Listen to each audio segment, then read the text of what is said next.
আসুন আমরা প্রার্থনা করি। আমাদের পবিত্র প্রেমময় পিতা, তুমি আমাদেরকে অনেক অনেক ভালোবাসো। আমরা সত্যি তোমাকে কৃতজ্ঞতা জানাই আমাদের প্রতি তোমার অনুগ্রহের জন্য। যখন আমরা পাপের মধ্যে ছিলাম এবং তোমাকে জানতাম না, তখন তুমি আমাদেরকে প্রথমে ভালোবেসেছিলে এবং আমাদেরকে বাঁচাবার জন্য প্রভু যীশু খ্রিস্টকে পাঠিয়েছিলে, যেন আমাদের হয়ে তিনি বিচারিত এবং অভিশপ্ত হন। এবং যীশু খ্রিস্টের মৃত্যুর মধ্য দিয়ে আমাদের সমস্ত পাপ অনন্তকালের জন্য ক্ষমা করে দেওয়া হয়েছে, যেন আমরা আর কখনো বিচারিত না হই। পিতা, সত্যি তোমার এই মহা অনুগ্রহের জন্য তোমাকে ধন্যবাদ দেই। এবং এ সময় আমরা যারা তোমার পবিত্র রক্তে ধৌত হয়ে এখানে একত্রিত হয়েছি, যেন আমরা তোমার সম্মুখে তোমার প্রশংসা এবং গৌরব করতে পারি এবং এই পবিত্র সহভাগিতায় সহভাগী হতে পারি। আমরা বিশ্বাস করি যে এ সময় প্রভু তুমি আমাদের সঙ্গে রয়েছ। পিতা, দয়া করে এ সময় আমাদের প্রত্যেককে তোমার অনুগ্রহের হাত দিয়ে ধরে রাখো। তোমার অনুগ্রহ, তোমার বাক্য এবং পবিত্র আত্মার শক্তির মধ্য দিয়ে আমাদেরকে নতুনীকরণ করো, যেন আমরা আমাদের বাকি জীবনটা তোমার সাক্ষাতে লজ্জাহীনভাবে কাটাতে পারি। এবং এই ছুটিতে আমাদের যে ব্রাদার সিস্টাররা তাদের গ্রামের বাড়িতে গিয়েছে, পিতা দয়া করে তুমি তাদেরকে সেই সুযোগ করে দাও, যেন তারা তাদের আত্মীয় স্বজন এবং প্রতিবেশীদের কাছে তোমার সুসমাচার প্রচার করতে পারে। পিতা, তাদের প্রত্যেককে তুমি দয়া করো, যারা এখনো পরিত্রাণ পায়নি। পিতা, দয়া করে তুমি তাদেরকে সাহায্য করো। পিতা, এই পৃথিবীটা আস্তে আস্তে আরও বেশি দৌরত্বে এবং পাপে পরিপূর্ণ হয়ে যাচ্ছে। আমরা এমন একটি সময় বসবাস করছি যে আমরা আসলে জানি না কোন দিন কখন কি ঘটবে। কিন্তু তবুও পিতা, আমরা জানি যে তুমি আমাদেরকে রক্ষা করছো এবং আমাদেরকে সুরক্ষা দান করছো এবং তুমি আমাদের মধ্যে রয়েছ এবং তুমি আমাদেরকে রক্ষা করছো তোমার বাক্য এবং তোমার শক্তির মধ্য দিয়ে। প্রভু, তোমার কাছে আমরা যাচনা করি, তুমি আমাদেরকে পরিচালনা দান করো, যেন আমরা এই জগতের মোহে পড়ে না যাই এবং আমরা যেন আরও দৃঢ়ভাবে তোমার সুসমাচার প্রচার করতে পারি, যেন অনেক হারানো আত্মাকে তোমার কাছে নিয়ে আসতে পারি। পিতা, এ সময় আমাদের জন্য যে বাক্য প্রয়োজন, সেই বাক্য আমাদেরকে দাও এবং সেই বাক্য থেকে আমাদেরকে শিক্ষা দাও। পিতা, দয়া করে যেন আমরা যে বাক্য থেকে শিক্ষা লাভ করব, সেই বাক্য থেকে যেন আমরা বুঝতে পারি। এই সমস্ত প্রার্থনা প্রভু যীশু খ্রিস্টের নামে চাই, আমেন। আসুন আমরা গীতসংহিতা 23 অধ্যায় দেখি। গীতসংহিতা 23 অধ্যায়।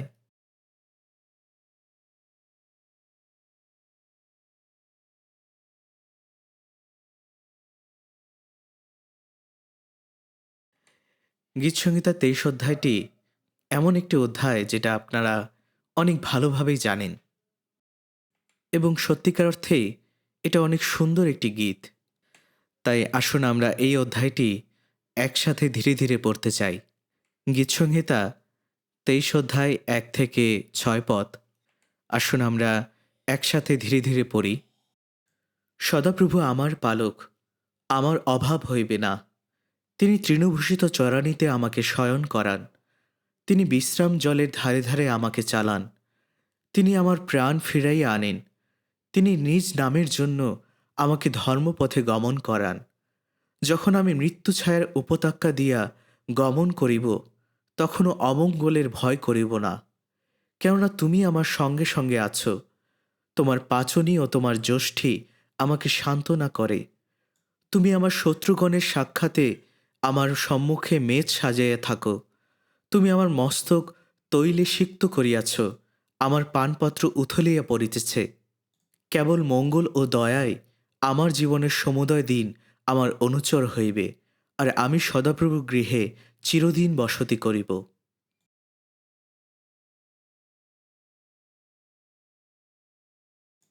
গীতসংহিতা 23 অধ্যায়ের গীতিকার ছিলেন রাজা দাউদ, যিনি হলেন ইসরায়েলের দ্বিতীয় রাজা। দাউদ যখন যুবক ছিলেন, তখন তিনি মেষপালক ছিলেন। তিনি তার বাবার মেষদের খেয়াল রাখতেন।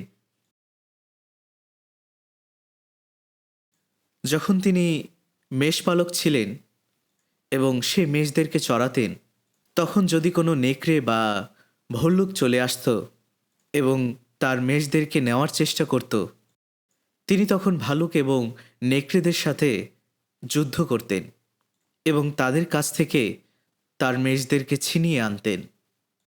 এবং তিনি আসলে অতটা শক্তিশালী ছিলেন না যতটা শিমশন ছিল।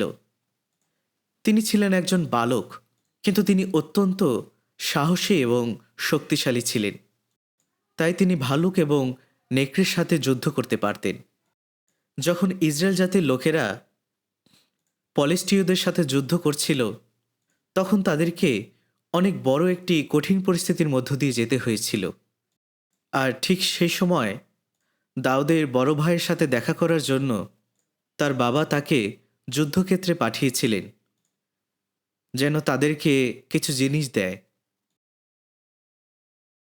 এবং ঠিক সেই সময় পলিস্টীয় সৈন্যবাহিনীর নেতা সেখানে ছিল।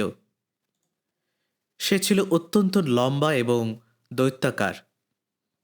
তার হাতে 6টি আঙ্গুল এবং পায়ে 6টি আঙ্গুল ছিল। সে মূলত দৈত্যাকার একজন বিরাট বীর ছিল।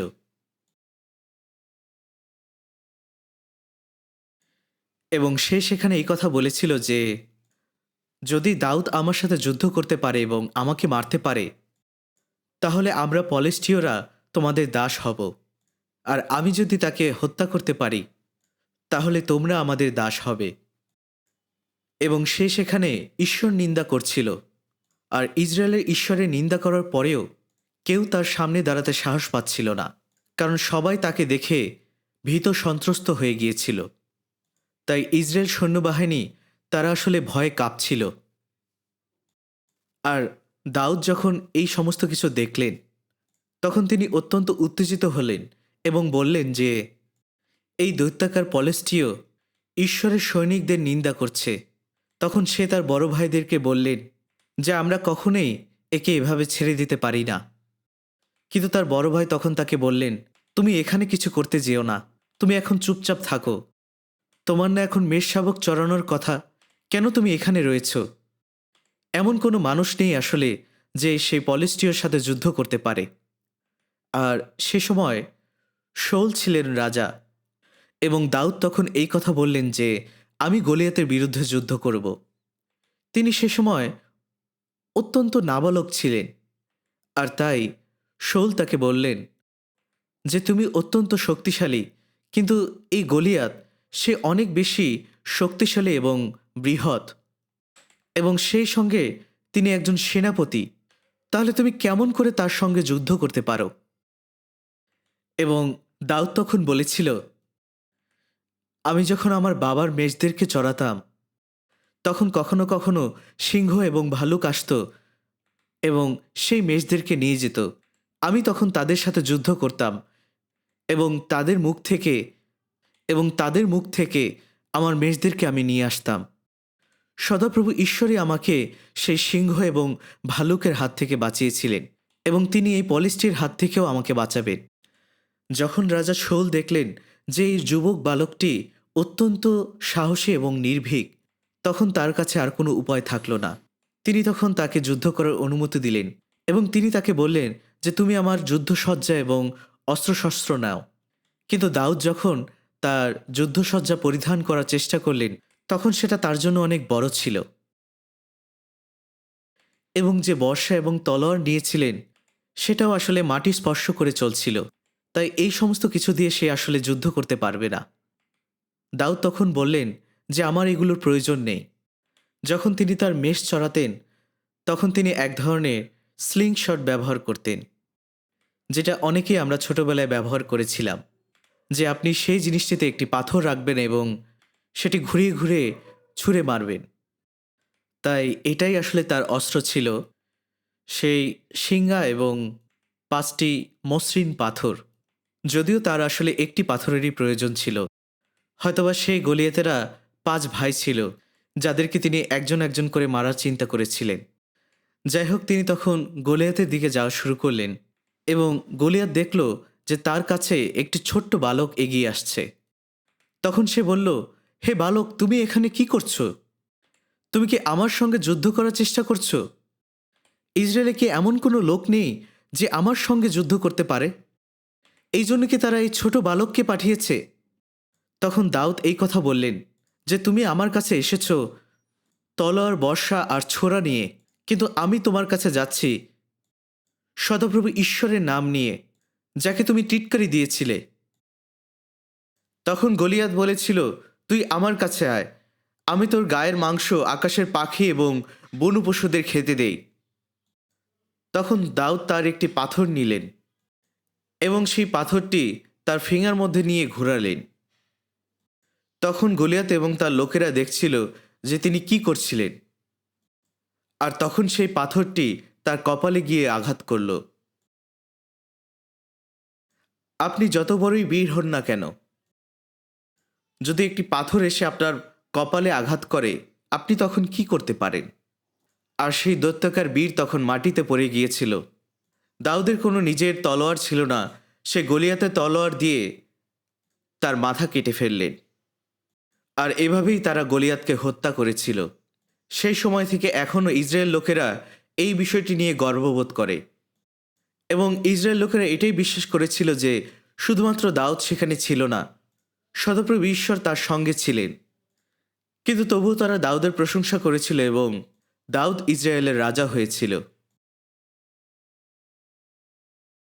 দাউদ ইসরায়েলের রাজা হওয়ার পরে তিনি এই বিখ্যাত গীতসংহিতা 23 অধ্যায় লিখেছিলেন। ঠিক আমি যেমনটা আমার মেষদেরকে ভালোবাসি এবং তাদেরকে রক্ষা করি, ঈশ্বর ঠিক তেমনই আমার মেষপালক এবং আমি তার মেষ শাবক, এবং তিনি আমাকে রক্ষা করছেন। এমন আর কোনো গীত নেই যেটা এর থেকে সুন্দর হতে পারে। সদাপ্রভু আমার পালক, আমার অভাব হইবে না। অর্থাৎ এখানে বলা হয়েছে আমরা ঈশ্বরের লোক, আমরা তার মেষ শাবক। এবং এই গীত শুধুমাত্র দাউদকেই অনুপ্রাণিত করে না, সেই সাথে আমাদের বিশ্বাসকেও অনুপ্রাণিত করে, যে দাউদ কতটা বিশ্বাসের সাথে ঈশ্বরের উপর নির্ভর করেছিলেন। আমাদেরকে অবশ্যই এটা বিশ্বাস করতে হবে যে ঈশ্বর আমাদের সঙ্গে রয়েছেন, আমাদেরকে পরিচালনা দান করছেন এবং আমাদের রক্ষা করছেন। এই গীতটি অবশ্যই আমাদের নিজেদের গীত হওয়া উচিত। এখানে বলা হয়নি সদাপ্রভু আমাদের পালক, এখানে ব্যক্তিগতভাবে বলা হয়েছে যে তিনি আমাদের প্রত্যেকের পালক। আসুন আমরা গীতসংহিতা 100 অধ্যায় দেখি। গীত 100 অধ্যায় 3 পদ। গীত 100 অধ্যায় 3 পদ। আসুন আমরা একসাথে পড়ি। তোমরা জানিও সদাপ্রভুই ঈশ্বর, তিনি আমাদিগকে নির্মাণ করিয়াছেন, আমরা তাহারই, আমরা তাহার প্রজা ও তাহার চরানির মেষ। গীতসংহিতা 100 অধ্যায় বলা হয়েছে যে তোমরা জেনো যে সদাপ্রভুই ঈশ্বর, তিনি আমাদেরকে তৈরি করেছেন, আমরা তারই লোক, এবং ঈশ্বর যা সৃষ্টি করেছেন সেই সমস্ত সৃষ্টির মধ্যে তিনি আমাদেরকে তার প্রতিমূর্তিতে সৃষ্টি করেছিলেন। তাই তার সৃষ্টির মধ্যে আমরা হলাম তার সবথেকে মূল্যবান সৃষ্টি। আমরা হলাম তার লোক এবং তার চরানির মেষ। তিনি আমাদেরকে পরিচালনা দান করেন। প্রত্যেকটি পশুরই তাদের বেঁচে থাকার কিছু জ্ঞান রয়েছে। যদি সেই পশুটির কোনো শত্রু আসে, তাহলে হয় সে সমস্ত শক্তি দিয়ে দৌড়ে পালাবে, অথবা সে যুদ্ধ করবে, অথবা সে খুব তাড়াতাড়ি লুকিয়ে যাবে। তাদের প্রত্যেকেরই বিভিন্ন ধরনের পন্থা রয়েছে। কিন্তু ভেড়া বা মেষের ক্ষেত্রে যখন তার শত্রু আসে, সে জানে না কিভাবে দৌড়ে পালাতে হয়, অথবা কিভাবে শত্রুর সঙ্গে যুদ্ধ করতে হয়। তাই ভেড়া বা মেষের ক্ষেত্রে বিষয়টা এমনই যে যদি মেষপালক তাকে রক্ষা না করে, যদি তাকে সাহায্য না করে, তাহলে সে কখনোই বেঁচে থাকতে পারবে না। তাই মেষপালক ছাড়া একটি ভেড়া খুব সহজেই নেকড়ের খাবার হয়ে যেতে পারে। কারণ সে আসলে জানে না যে তাকে কোথায় যেতে হবে অথবা কিভাবে তার বাড়ি খুঁজে পাবে। তাই এই বাক্যে বলা হয়েছে, সদাপ্রভু আমার পালক। এবং আরও অনেক বাক্যে বলা হয়েছে যে সদাপ্রভুই আমাদের পালক এবং আমরা তার মেষপাল। আমরা যদি যোহন 10 অধ্যায় দেখি, যোহন 10 অধ্যায় 11 পদ, যোহন 10 অধ্যায় 11 পদ, আমি উত্তম মেষপালক।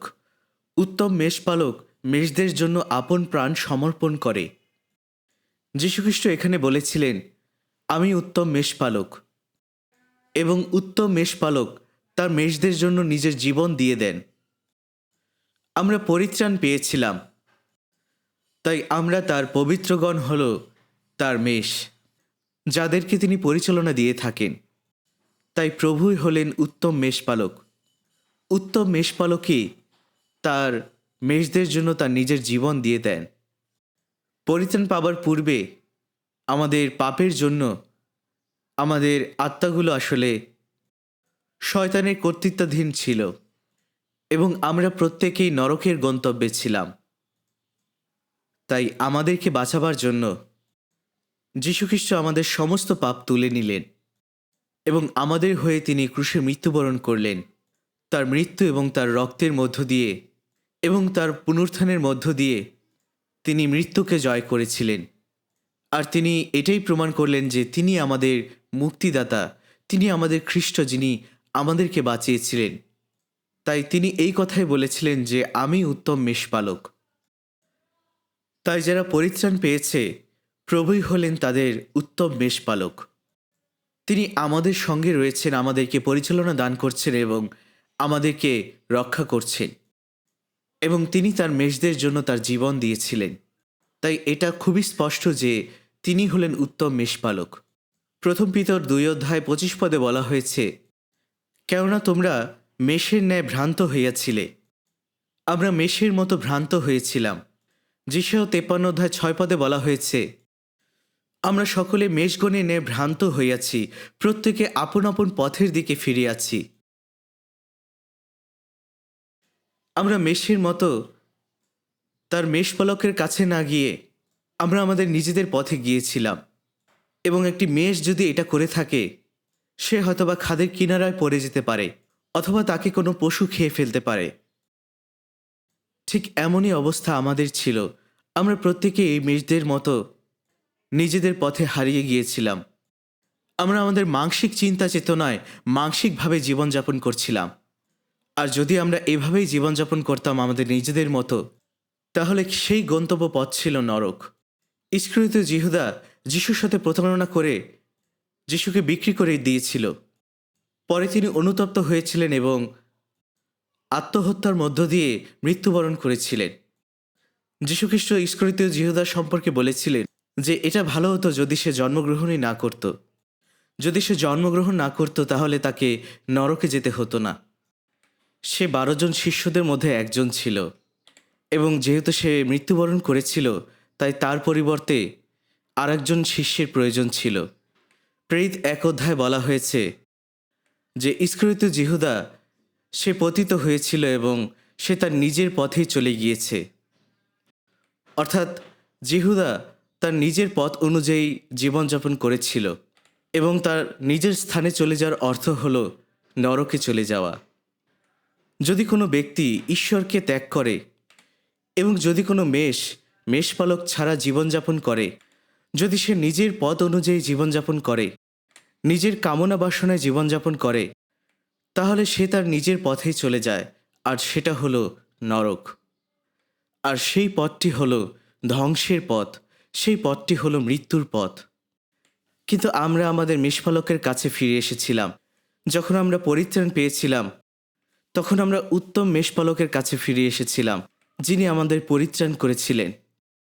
একজন উত্তম মেষপালক হলেন সমস্ত কিছুর অধ্যক্ষ। আপনি যদি কোনো কনস্ট্রাকশন বিল্ডিংয়ে যান, আপনি সেখানেও একজন অধ্যক্ষকে দেখতে পাবেন, যিনি সমস্ত কিছুর দেখাশোনা করেন, যিনি দেখেন যে তার কর্মীরা তারা সব কিছু ঠিকঠাকভাবে করছে কিনা, কেউ কি অলস হয়ে বসে আছে কিনা। যদি কেউ ভুল করে, সে তখন সেই ভুলটাকে ধরিয়ে দেয় এবং সেটি সংশোধন করতে সাহায্য করে। তাই যীশুখ্রিস্ট হলেন আমাদের আত্মার অধ্যক্ষ। তিনি সর্বসময় আমাদের জীবনটাকে দেখছেন। আমাদেরকে এই বিষয়টি অবশ্যই বুঝতে হবে। তাই যারা আমরা উত্তম মেষপালকের কাছে ফিরে এসেছি, সেই যীশুখ্রিস্ট হলেন আমাদের আত্মার অধ্যক্ষ। আমরা যদি যোহন 10:4 দেখি, আমি পড়ছি, যখন সে নিজের সকলগুলিকে বাহির করে, তখন তাহাদের অগ্রে অগ্রে গমন করে, আর মেষেরা তাহার পশ্চাৎ পশ্চাৎ চলে, কারণ তাহারা তাহার রব জানে। কিন্তু তাহারা কোনো মতে অপর লোকের পশ্চাৎ যাইবে না, বরং তাহার নিকট হইতে পলায়ন করিবে, কারণ অপর লোকদের রব তাহারা জানে না। যখন একজন মেষপালক তার মেষদেরকে বাইরে নিয়ে আসেন, তখন তিনি তাদের আগে আগে চলে যান এবং মেষেরা তার পিছনে পিছনে অনুসরণ করে, কারণ তারা তার ডাক চেনেন। আমি 3বার ইসরায়েলে গিয়েছিলাম এবং সেখানে দেখেছিলাম যে মেষপালকরা কিভাবে মেষদেরকে পরিচালনা করছে। আপনি যদি সেখানকার পাহাড়গুলো দেখেন, সেখানে বৃত্তাকার রাস্তা রয়েছে এবং মেষেরা সেই রাস্তা দিয়ে চলাচল করে। প্রথমে মেষপালক তাদের সামনে এগিয়ে যায় এবং মেষেরা তাকে অনুসরণ করে। সমস্ত মেষগুলো তার পিছনে পিছনে যায়। মেষপালক তাদের আগে আগে চলে আর তার মেষগুলো তাকে অনুসরণ করে, কারণ তারা তার কণ্ঠ চেনে। কিন্তু তারা অন্য কোনো লোকের পিছনে যায় না, বরং তারা তাদের কাছ থেকে পালিয়ে যায়, কারণ তারা অপরিচিত লোকদের কণ্ঠ চেনে না। এই মেষ বা ভেড়ারা মেষপালকের কণ্ঠ বুঝতে পারে, কণ্ঠ চিনতে পারে। তাই যদি কোনো অপরিচিত লোক তাদের সাথে কথা বলার চেষ্টা করে, তারা সেখান থেকে দৌড়ে পালিয়ে যায়। আমি যখন তুর্কিতে গিয়েছিলাম, সেখানে একটি মাঠ ছিল যেখানে অনেক অনেক মেষ ছিল। যখন মেষপালক কোনো কিছু বলতো, তখন মেষেরা তাকে অনুসরণ করত। আমি তখন সেই মেষপালকের কাছে গেলাম এবং তার কাছ থেকে তার সমস্ত পোশাক আশাকগুলো ধার করলাম। তার পরনের জ্যাকেট, যেটা ভেড়ার লোম দিয়ে তৈরি করা হয়েছিল, সেটি আমি নিলাম এবং তার হাতের লাঠি এবং তার মাথার টুপিও নিলাম। তার সমস্ত পোশাক আশাক নিয়ে আমি নিজেকে মেষশাবক সাজালাম এবং যেহেতু আমি তার কাছে এটা অনুরোধ করেছিলাম, তাই সেই মেষপালক এটা অনুমোদন করেছিলেন। আর আমি তখন সেই মেষপালকের মতো আচরণ করলাম। আমি তার মতো করে মেষদেরকে ডাকার চেষ্টা করলাম, কিন্তু মেষেরা আমার দিকে একদমই ফিরে তাকায়নি। কেউ আমাকে অনুসরণ করেনি। যদি সেই মেষপালক আমার পাশে না থাকতেন, মেষেরা হয়তোবা সেখান থেকে দৌড়ে পালিয়ে যেত। হয়তোবা তারা এটাই চিন্তা করেছিল যে তুমি তো আসলে মেষপালক নও, তুমি তাহলে এখানে কি করছো। তারা হয়তোবা এই কারণে উদ্বিগ্ন হয়ে সেখান থেকে পালিয়ে যেতে পারত। তাই মেষেরা শুধুমাত্র মেষপালককে অনুসরণ করে থাকে। তারা কোনো অপরিচিত লোককে অনুসরণ করে না, কারণ তাদের কণ্ঠ তারা চেনে না। তাই যীশুখ্রিস্ট হলেন আমাদের উত্তম মেষপালক এবং তার স্বর্গরাজ্যে প্রবেশ করার আগ পর্যন্ত তিনি আমাদেরকে পরিচালনা দান করবেন। ঠিক যেমনটা মেষেরা অপরিচিত লোকদের কথা শোনে না, আমরা ঠিক এমনইভাবে যে কথাটা প্রভুর নয়, যে বাক্যটি ঈশ্বরের নয়, সেটা আমরা অনুসরণ করতে চাই না। পাস্টর বা ইভাঞ্জেলিস্টরা তারা ঈশ্বরের বাক্য প্রচার করে, কিন্তু তারা যদি নিজেদের চিন্তায় কথা বলে, তারা যদি নিজেদের উক্তি বা নিজেদের মন গড়া কথা নিয়ে আসে, সেটা আমরা কখনো অনুসরণ করতে চাই না। তাহলে আমরা কি বুঝতে পারি যে যারা প্রচার করছে তাদের মধ্যে কে আসলে পরিত্রাণ পেয়েছে, কে আসলে পরিত্রাণ পায়নি? অবশ্যই যদি আপনি বিশ্বাসে বৃদ্ধি পেয়ে থাকেন, তাহলে আপনি এই পার্থক্যটি ধরতে পারবেন। যদিও তারা হয়তোবা মনস্তাত্ত্বিকভাবে এবং নৈতিকভাবে অনেক ভালো কথা বলছে, কিন্তু আপনি বুঝতে পারবেন যে এটা আসলে সত্য নয়। পাস্টর অথবা ইভাঞ্জেলিস্ট যারা ঈশ্বরের বাক্য প্রচার করছে, তারা কখনোই নিজেদের চিন্তা প্রচার করে না, অথবা তারা তাদের নিজেদের বুদ্ধি দিয়ে প্রচার করে না, কিন্তু তারা ঈশ্বরের বাক্য প্রচার করে। তাই তাদের জন্য যেটা দরকার তা হলো ঈশ্বরের বাক্য সঠিকভাবে প্রচার করা, এবং যারা এই বাক্যগুলো শুনছে তারা যেন এই বাক্যগুলো অনুযায়ী অনুসরণ করতে পারে। এটাই হলো আমাদের খ্রিস্টীয় জীবন। গত সপ্তাহে আমরা প্রভুতে জীবনযাপন সম্পর্কে 5 নম্বর সারমনটি শুনেছিলাম। এবং আজকেও আমরা একই টাইটেলের সারমনটি শুনব। সেটা হলো প্রভুতে জীবনযাপন, ষষ্ঠ পর্ব। নতুন জন্মপ্রাপ্ত খ্রিস্টান জীবনই হলো প্রভুতে জীবনযাপন, কারণ আমরা প্রভুর সাথে এক হয়েছি।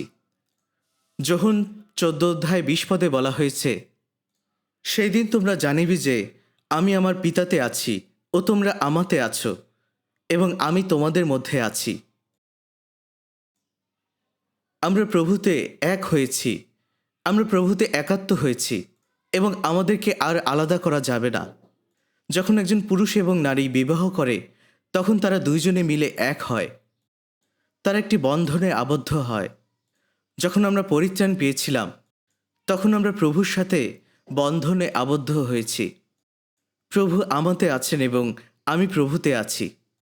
তাই প্রভুতে থাকার অর্থ হল আমি প্রভুর সঙ্গে একাত্ম হয়েছি এবং প্রভুর অনুগ্রহের বাক্য ও পবিত্রতার শক্তিতে প্রভু আমাদেরকে রক্ষা করছেন, আমাদেরকে পরিচালনা দান করছেন।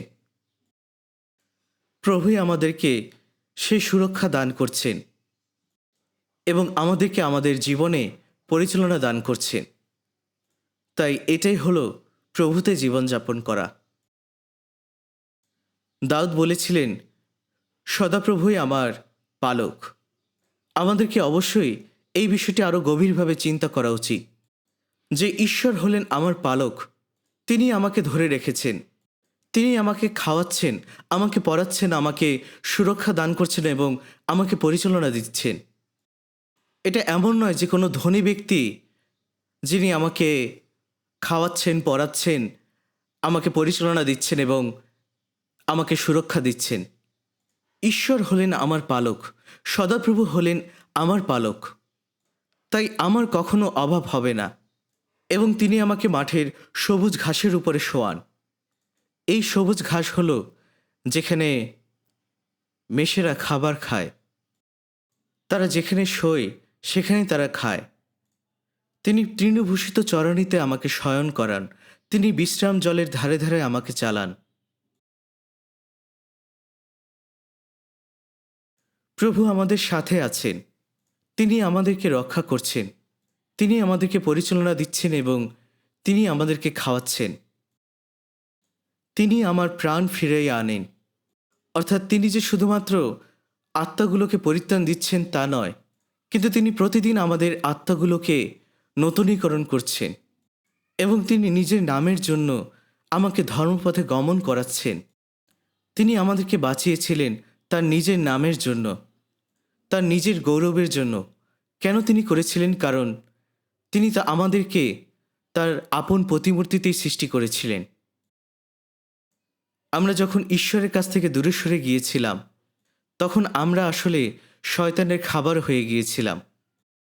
আমরা যদি নরকে চলে যাই, তাহলে আমাদের দ্বারা কখনো ঈশ্বর গৌরবান্বিত হবেন না, কারণ ঈশ্বর আমাদেরকে আপন প্রতিমূর্তিতে সৃষ্টি করেছিলেন। যদিও আমরা পাপ করেছিলাম, কিন্তু তবুও তিনি আমাদেরকে ভালোবেসে তার একমাত্র প্রিয় পুত্রকে পাঠিয়েছিলেন এবং ক্রুশে মৃত্যুবরণের মধ্য দিয়ে তিনি আমাদেরকে পরিত্রাণ করেছিলেন। এবং যতক্ষণ না আমরা স্বর্গরাজ্যে প্রবেশ করছি, ততদিন পর্যন্ত তিনি আমাদেরকে পরিচালনা দিবেন, তিনি আমাদের সঙ্গে সঙ্গে থাকবেন। তাই তিনি তার নিজ নামের জন্য আমার প্রাণকে ফিরিয়ে আনেন। তাই এই কারণে আমরা পরিত্রাণ পেয়েছিলাম, যেন আমাদের দ্বারা ঈশ্বর গৌরবান্বিত হন। এবং ঈশ্বর এই কথাই বলেছিলেন যে, আমি আমার নিজের অনুরোধে তোমার সমস্ত পাপ মেঘের মতো ঘুচিয়ে ফেলেছি এবং আমি আর কখনো সেই সমস্ত পাপ স্মরণে আনব না। তিনি আমাদেরকে আমাদের পাপ থেকে উদ্ধার করেছিলেন এবং এটি তিনি করেছিলেন তার নিজ নামের জন্য, যেন আমরা পরিত্রাণ পাই এবং আমাদের মধ্য দিয়ে তিনি যেন গৌরবান্বিত হন। হিতোপদেশ 14:28 বলা হয়েছে, প্রজা বাহুল্যে রাজার শোভা হয়, কিন্তু জনবৃন্দের অভাবে ভূপতির সর্বনাশ ঘটে। অনেক সুন্দর একটি দেশ, অনেক সুন্দর রাজপ্রাসাদ, কিন্তু যদি সেই দেশে অল্প কয়েকজন মানুষ থাকে, তাহলে সেখানে কি কোনো রাজার সার্থকতা থাকে? এটা কখনোই হয় না। তাই এর জন্য অনেক অনেক মানুষের প্রয়োজন। তাই জনবৃন্দের অভাব হলে রাজার সর্বনাশ হয়, তার অগৌরব হয়। আর এই কারণেই ঈশ্বরের গৌরবের জন্য অনেক লোকের পরিত্রাণ পাওয়া প্রয়োজন। যখন 15 অধ্যায় 8 পদে বলা হয়েছে, প্রভু হলেন দ্রাক্ষালতা আর আমরা হলাম তার শাখা প্রশাখা। তাই যদি আমরা দ্রাক্ষালতার সঙ্গে যুক্ত থাকতে পারি তাহলে আমরা ফল ধরতে পারব। এখানে বলা হয়েছে, ইহাতে আমার পিতা মহিমান্বিত হন যে তোমরা প্রচুর ফলে ফলবান হও। আমরা যদি সুসমাচার প্রচার করি তাহলে অনেক হারানো আত্মা পরিত্রাণ পাবে এবং এর মধ্য দিয়ে ঈশ্বর গৌরবান্বিত হবেন। তাই আমরা পরিত্রাণ পাই ঈশ্বরের গৌরবের জন্য। আর এই কারণে ঈশ্বর নিখুঁতভাবে এই কাজটি করেছিলেন। তিনি এটাই বলেছিলেন যে আমি আমার নিজের অনুরোধে তোমার সমস্ত পাপ মেঘের ন্যায় ঘুচিয়ে ফেলেছি, তোমার আর কোনো পাপ আমি মনে রাখব না। এবং গীতসংহিতা 23 অধ্যায় তিনি বলেছেন, তিনি তার নিজ নামের গুণে আমাকে ধর্মপথে গমন করান। যারা আমরা পরিত্রাণ পেয়েছি তাদেরকে তিনি তার গৌরবের জন্য ধার্মিকতার পথে গমন করান। যখন অভিভাবকরা তাদের সন্তানদের জন্ম দেয় তখন সেই সন্তানদেরকে অবশ্যই সুস্থভাবে বৃদ্ধি পেতে হবে। তাদেরকে উত্তম শিক্ষায় শিক্ষিত করতে হবে যেন তারা ভালোভাবে জীবনযাপন করতে পারে। আর এর মধ্য দিয়ে অভিভাবকরা আনন্দ পায় এবং এর মধ্য দিয়ে তারা গৌরবান্বিত হন। কিন্তু যে সন্তানের জন্ম হয়েছে সে যদি বৃদ্ধি না পায়, সে যদি ভালো শিক্ষায় শিক্ষিত না হয়, ভালোভাবে জীবনযাপন না করে, তাহলে এটা তাদের জন্য অনেক লজ্জাজনক বিষয়। আমরা ঈশ্বরের গৌরবের জন্য পরিত্রাণ পেয়েছিলাম এবং অবশ্যই তিনি তার কাজটি সম্পূর্ণ নিখুঁতভাবে করেছিলেন। তিনি তার নামের জন্য আমাদেরকে ধার্মিকতার পথে গমন করাচ্ছেন। গীতসংহিতা 23 অধ্যায়ে তিনি এই কথা বলেছেন। আসুন আমরা আবার এটি পড়তে চাই। দয়া করে আপনারা যখন বাসায় যাবেন তখন এই অধ্যায়টি আবার পড়বেন এবং এটি নিয়ে ধ্যান করবেন। তিনি আমার প্রাণ ফিরাইয়া আনেন, তিনি নিজ নামের জন্য আমাকে ধর্মপথে গমন করান। 4 পদে লেখা আছে, যখন আমি মৃত্যু ছায়ার উপত্যকা দিয়ে গমন করিব তখনও আমি অমঙ্গলের ভয় করিব না। যখন একজন মেষপালক তার মেষদেরকে চড়ান তখন কখনো কখনো তাকে অনেক দুর্গম পথ দিয়ে যেতে হয়, যে পথটি আসলে দুর্গম এবং অন্ধকারাচ্ছন্ন। আর মেষপালক ছাড়া মেষেরা সেই পথ দিয়ে কখনো যেতে পারবে না। তারা হয়তোবা তখন ভীত সন্ত্রস্ত হয়ে পড়বে। কিন্তু আমি তখন মৃত্যু ছায়ার উপত্যকা দিয়ে যেতে পারবো। আমি কোনো অমঙ্গলের ভয় করব না। কিন্তু বাস্তবে কি সত্যিই আমরা মৃত্যু ছায়ার উপত্যকা দিয়ে গমন করতে পারবো? আমরা খুব শীঘ্রই এই জগৎ ছেড়ে চলে যাব। যখন যীশুখ্রিস্টের দ্বিতীয় আগমন হবে তখন আমাদেরকে তুলে নেওয়া হবে।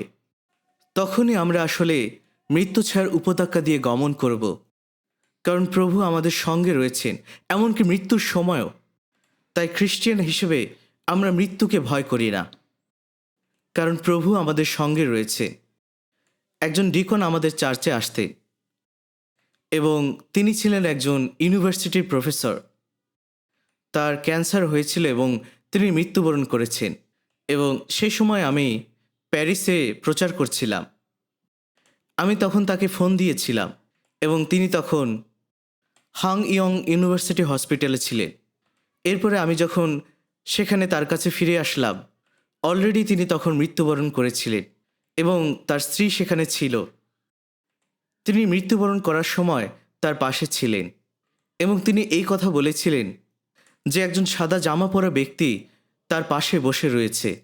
সেই ব্যক্তিটি কে হতে পারে? হতে পারে তিনি একজন স্বর্গদূত। একজন স্বর্গদূত তার পাশে বসেছিলেন। এটা আসলে কোনো বানানো গল্প নয়। যখন আমরা মৃত্যুবরণ করি তখন স্বর্গদূত আসে এবং আমাদেরকে নিয়ে যায়। তাই যদিও আমরা মৃত্যু ছায়ার উপত্যকা দিয়ে গমন করব, তবু প্রভু আমাদের সঙ্গে রয়েছেন। তাই খ্রিস্টিয়ান হিসেবে আমাদেরকে মৃত্যুকে ভয় করার প্রয়োজন নেই যখন আমরা মারা যাব, কারণ প্রভু আমাদের সাথে রয়েছেন।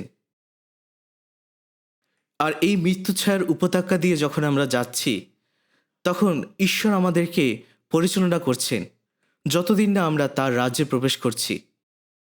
গীতসংহিতায় এই কথাই বলা হয়েছে যে ঈশ্বর আমাদেরকে আমাদের মৃত্যুর আগ পর্যন্ত আমাদেরকে তিনি পরিচালনা দিচ্ছেন। এমনকি তিনি মৃত্যুর মধ্যেও তিনি আমাদেরকে রক্ষা করছেন। তিনি আমাদেরকে সেই মতো পরিচালিত করছেন যতক্ষণ না আমরা স্বর্গে প্রবেশ করছি। তাই প্রভুই হলেন আমাদের মেষপালক। এর অর্থ শুধুমাত্র যে তিনি আমাদেরকে খাওয়াচ্ছেন, পড়াচ্ছেন তা নয়। তিনি আমাদেরকে রক্ষা করছেন এবং আমাদেরকে পরিচালনা দিচ্ছেন। তাই পরিত্রাণপ্রাপ্ত খ্রিস্টান হিসেবে আমাদের মৃত্যু ভয় করার প্রয়োজন নেই, কারণ মৃত্যুর সঙ্গে সঙ্গেই তিনি আমাদের সঙ্গে থাকবেন। তার রাজ্যে প্রবেশ করার আগ পর্যন্ত তিনি আমাদের সঙ্গে রয়েছেন। কেননা তুমি আমার সঙ্গে সঙ্গে আছো, তোমার পাচনী ও তোমার যষ্ঠী আমাকে সান্ত্বনা করে। যদি আপনি একজন মেষপালককে দেখেন, তাদের সাথে তাদের মুগুর এবং লাঠি থাকে, যেটা আসলে অনেকটা বাঁকানো এবং একদম মাটির সাথে লাগানো থাকে। আর এই মুগুরটাই হলো পাচনে এবং যষ্ঠী হলো লাঠি। এই লাঠিটি আসলে কী কারণে ব্যবহার করা হয়? এটা আসলে ব্যবহার করা হয় যখন আপনার কোনো শক্তি থাকে না হাঁটার, তখন আপনি এই লাঠিকে ব্যবহার করে এই লাঠির সাহায্যে হাঁটতে পারবেন। এবং একই সাথে যদি কোনো মেষ কোনো খাদে বা জলে পড়ে যায়, সেই বাঁকানো লাঠি দিয়ে তাকে টেনে তোলা যায়। এবং যদি সে দ্রুত চলে অথবা ধীরে ধীরে চলে, সেই লাঠি দিয়ে তাকে শাসন করা যায়। অর্থাৎ এর মধ্য দিয়ে মেষগুলোকে রক্ষা করা হতো এবং তাদেরকে পরিচালনা করা হতো। তাই এটি এখানে বলা হয়েছে যে তোমার পাচনে ও তোমার যষ্ঠী আমাকে সান্ত্বনা দেয়।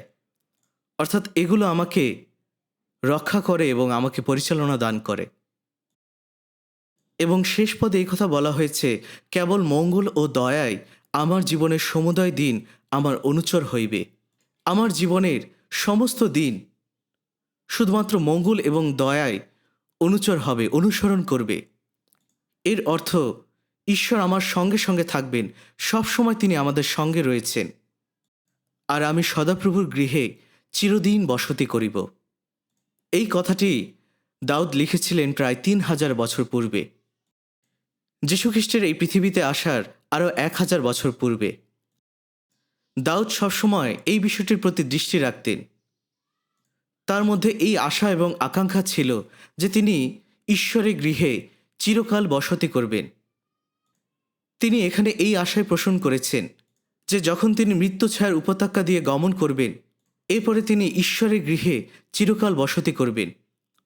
প্রকাশিত বাক্য 21 অধ্যায় 1 পদে লেখা আছে, পরে আমি এক নতুন আকাশ ও এক নতুন পৃথিবী দেখিলাম, কেননা প্রথম আকাশ ও প্রথম পৃথিবী লুপ্ত হইয়াছে এবং সমুদ্র আর নাই।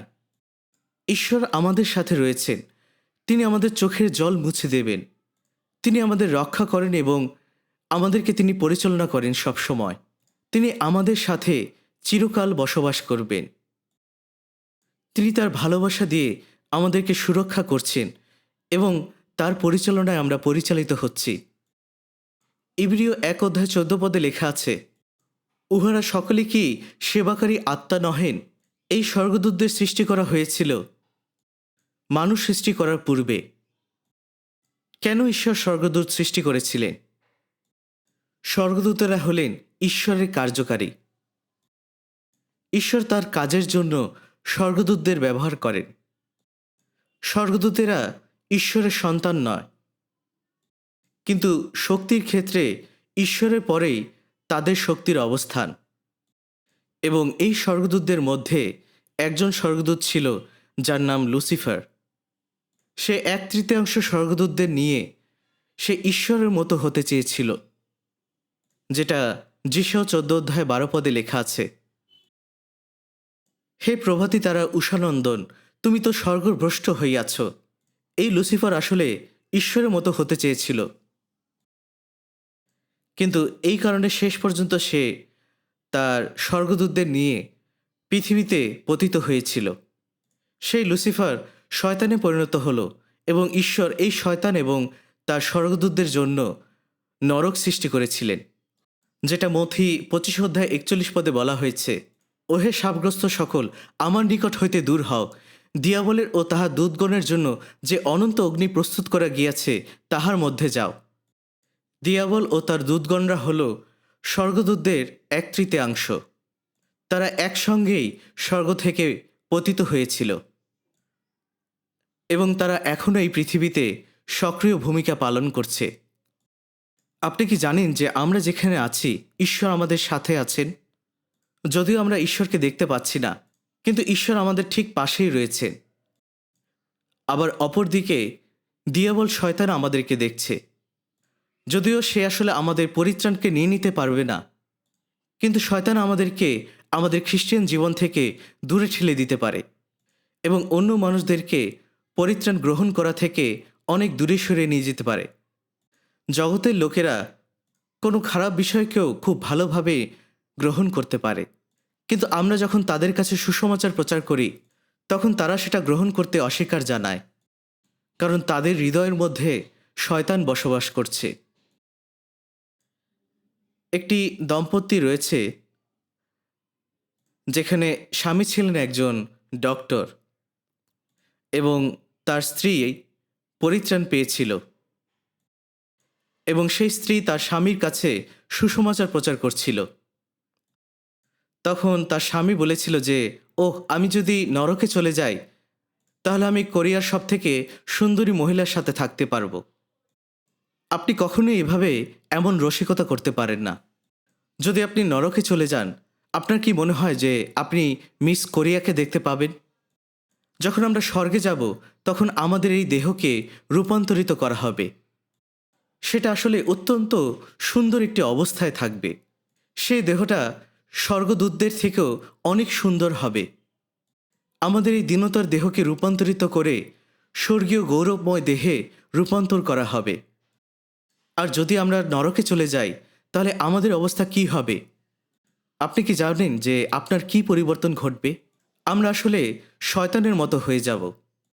দয়া করে চিন্তা করুন একটু যে নরকটা আসলে কেমন। সেখানে অনন্তকালের জন্য আগুন জ্বলছে এবং সেই একই জায়গায় আপনি একজন অন্যজনের সাথে ঘৃণা করছেন, যুদ্ধ করছেন। এরকমই হলো নরকের জায়গাটি। আর স্বর্গ হলো ঈশ্বরের অনুগ্রহ এবং ভালোবাসায় পরিপূর্ণ। সেখানে স্বর্গদূত আমাদের সেবা করবে। যে পবিত্রগণ যারা পরিত্রাণ পেয়েছে তারা স্বর্গদূতদের থেকেও অনেক অনেক বেশি মূল্যবান, কারণ আমরা ঈশ্বরের সন্তান, আর স্বর্গদূতেরা ঈশ্বরের সন্তান হতে পারে না। স্বর্গদূতেরা খ্রিস্টের কনে হতে পারে না। স্বর্গদূতেরা ভ্রষ্ট হতে পারে এবং যীশুখ্রিস্ট তাদের জন্য মৃত্যুবরণ করেনি। যাই হোক, প্রভুতে থাকার অর্থ হল যতক্ষণ না আমরা স্বর্গে প্রবেশ না করছি, ঈশ্বর আমাদেরকে সাহায্য করছেন। তার অনুগ্রহ, ভালোবাসা এবং নিরাপত্তা এবং তার পরিচালনার মধ্য দিয়ে তিনি আমাদেরকে ধরে রেখেছেন। এটাই হলো প্রভুতে থাকা। এটাই হলো প্রভুতে জীবনযাপন করা।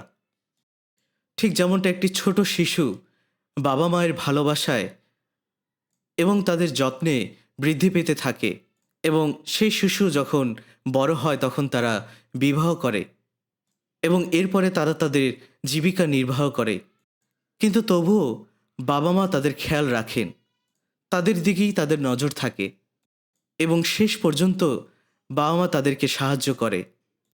আসলে ঈশ্বরের ভালোবাসার সাথে বাবা মায়ের ভালোবাসার কখনো তুলনা করা যায় না। তাই আমাদের এই সাধারণ জীবন হলো প্রভুতে জীবনযাপন করা, কারণ প্রভু আমাদের সাথে রয়েছেন, তিনি আমাদের সঙ্গে বসবাস করছেন।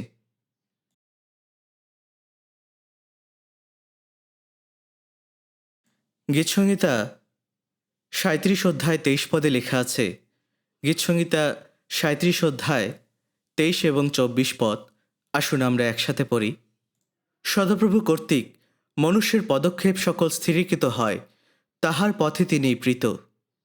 পতিত হইলেও সে ভূতলশায়ী হইবে না, কেননা সদাপ্রভু তাহার হস্ত ধরিয়া রাখেন। এখানে বলা হয়েছে সদাপ্রভুই শক্তিশালী লোকদের চলার পথ ঠিক করে দেন। এখানে যে কোনো মানুষের কথা বলা হয়নি, কিন্তু পরিত্রাণপ্রাপ্ত ব্যক্তির কথাই বলা হয়েছে। অর্থাৎ তিনি পরিত্রাণপ্রাপ্ত খ্রিস্টিয়ানের পথ ঠিক করে দেন। পরিত্রাণ পাওয়ার পরে আমরা যতদিন না স্বর্গে প্রবেশ না করছি, তিনি আমাদেরকে আমাদের পথ ঠিক করে দিচ্ছেন। সদাপ্রভুই উত্তম লোকদের পথ ঠিক করে দেন এবং তাদের জীবন দেখে তিনি খুশি হন। আমরাই হলাম সেই শক্তিশালী পরিত্রাণপ্রাপ্ত ব্যক্তি।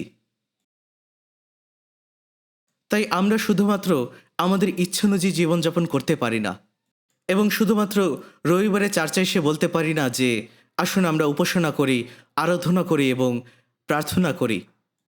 এটাকেই শুধুমাত্র খ্রিস্টিয়ান জীবনযাপন বলা হচ্ছে না। এই কাজগুলো হিন্দু মুসলিমরাও অনেক ভালোভাবে করতে পারে। তারা তাদের সারা জীবন ধরে এই কাজগুলোই করছে, এবং একইভাবে যারা নামধারী খ্রিস্টিয়ান তারাও তাদের সারা জীবন ধরে এই কাজগুলোই করছে। কিন্তু এটাকে খ্রিস্টিয়ান জীবন বলা হচ্ছে না। খ্রিস্টিয়ান জীবন হলো প্রভুর ঠিক করা পথে চলা। হয়তোবা আমরা সেই পথ দিয়ে চলতে গিয়ে পড়ে যেতে পারি, কিন্তু প্রভুই আমাদেরকে ধরে রেখেছেন।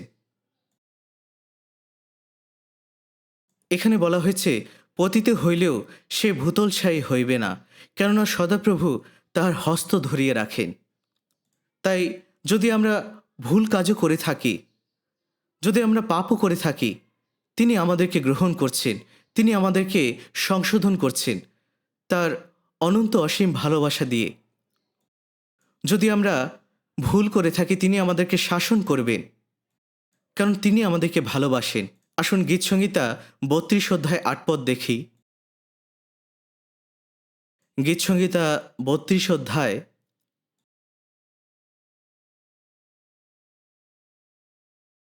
৮ পদ আমি পড়ছি।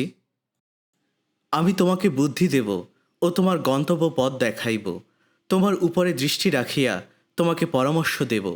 তোমরা অশ্বতরের ন্যায় হইও না, যাহাদের বুদ্ধি নাই, বলগা ও লাগাম ভূষারূপে পরাইয়া তাহাদিগকে দমন করিতে হয়, নতুবা তাহারা তোমার নিকটে আসিবে না। এখানে ঈশ্বর বলছেন যে আমি তোমাকে বুদ্ধি দেব এবং তোমাকে শিক্ষা দেব, এবং তোমার গন্তব্য পথও আমি তোমাকে দেখিয়ে দেব।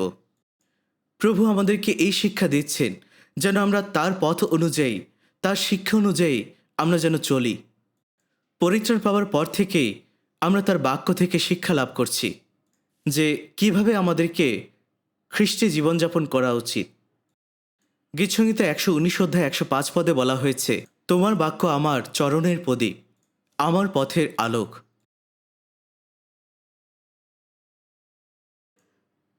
প্রভু আমাদেরকে প্রতিনিয়ত শিক্ষা দিচ্ছেন এবং আমাদেরকে বুদ্ধি দিচ্ছেন। তাই আমাদেরকে তার পথ অনুযায়ী চলা উচিত। খ্রিস্টিয়ান জীবন এটা নয় যে আমাদের নিজেদের ইচ্ছায় জীবনযাপন করব। ঈশ্বর আমাদেরকে তার পথে চলার জন্য আজ্ঞা দিয়েছেন, যারা আমরা পরিত্রাণ পেয়েছি, এবং আমরা যেন তার পথেই চলতে পারি যতদিন না আমরা স্বর্গে প্রবেশ না করছি। এবং তিনি তার পথে আমাদেরকে বুদ্ধি দিচ্ছেন এবং আমাদেরকে শিক্ষা দিচ্ছেন। কেন আমরা পরিত্রাণ পাওয়ার পরে বাইবেল স্টাডি করি? কারণ এই বাক্য আমাদেরকে শিক্ষা দেয় কিভাবে আমরা জীবনযাপন করতে পারি, কোন পথ দিয়ে আমাদের চলা উচিত। বাইবেলের বাক্য আমাদেরকে এই শিক্ষা দেয় না যে আমরা আমাদের নিজেদের ইচ্ছায় জীবনযাপন করব। ঈশ্বর আমাদেরকে বলছেন যে আমি তোমাকে জ্ঞান দেব, আর যে পথে চলতে হবে তা তোমাকে দেখিয়ে দেব, তোমাকে চোখে চোখে রেখে আমি নির্দেশ দেব।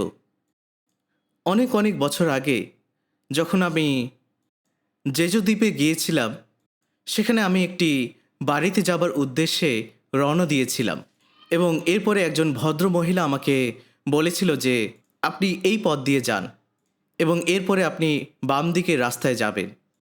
তিনি আমাকে অনেক বিস্তারিতভাবে বলে দিয়েছিলেন, আর এরপরে আমি অনেক দূর চলে গিয়েছিলাম এবং আমি আসলে নিশ্চিত ছিলাম না যে এটাই সেই রাস্তা কিনা। তখন সেই ভদ্রমহিলা আসলে দূরের থেকে আমাকে দেখছিলেন এবং তিনি তখন বললেন যে এই রাস্তা দিয়ে না, আপনি ওই দিক দিয়ে যান। তিনি আসলে অত্যন্ত দয়ালু ছিলেন। ঠিক তেমনই আমাদের প্রভু অত্যন্ত দয়ালু। তিনি আমাদেরকে সবসময় দেখছেন যে আমরা ঠিক রাস্তা দিয়ে হাঁটছি কিনা, নাকি ভুল রাস্তা দিয়ে চলে যাচ্ছি। তাই যখন আমরা বাক্য নিয়ে ধ্যান করি এবং বাক্য অনুযায়ী জীবনযাপন করার চেষ্টা করি, তখন আমরা তার পথ দিয়ে চলি। এবং এরপরে বলা হয়েছে, তোমরা অশ্বতরের ন্যায় হইও না, যাদের কোনো বুদ্ধি নেই, তাদেরকে বলগা ও লাগাম পরিয়ে দমন করতে হয়। অর্থাৎ তাদেরকে যদি দমন করা না হয়, তাহলে তারা তাদের যেদিকে ইচ্ছা সেদিকে চলে যেতে পারে। অশ্ব বা ঘোড়ার আসলে কোনো বুদ্ধি নেই, তারা কোনো কিছু বুঝতে পারে না। তাই তাদেরকে দমন করার জন্য বলগা এবং লাগাম ব্যবহার করতে হয়। যখন আমি যুবক ছিলাম তখন আমাদের বাড়িতে আমরা একটি ঘোড়া পালন করতাম এবং তাকে এভাবে বলগা এবং লাগাম ব্যবহার করা হতো এবং এগুলো ব্যবহার করার মধ্য দিয়ে তাকে দমন করা হতো। আপনি কি জানেন যে যখন ঘোড়ার জন্ম হয় তখন তার কোনো দাঁত থাকে না? ঈশ্বর তাদেরকে এভাবেই সৃষ্টি করেছিলেন। তিনি তাদেরকে দাঁত ছাড়াই সৃষ্টি করেছিলেন। যদি আপনার সন্দেহ থেকে থাকে তাহলে আপনি শিশু ঘোড়ার মুখ চেক করে দেখতে পারেন। আর এই কারণেই তাদের ক্ষেত্রে এই বলগা ব্যবহার করা হয় এবং লাগাম ব্যবহার করা হয় গরুর ক্ষেত্রে। তাই এখানে বলা হয়েছে যে বলগা এবং লাগাম ছাড়া তাদেরকে আসলে দমন করা যায় না।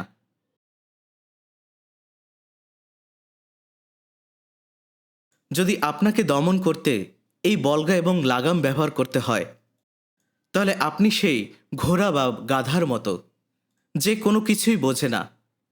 তাই আমাদেরকে অবশ্যই প্রভুর পথ অনুসরণ করতে হবে।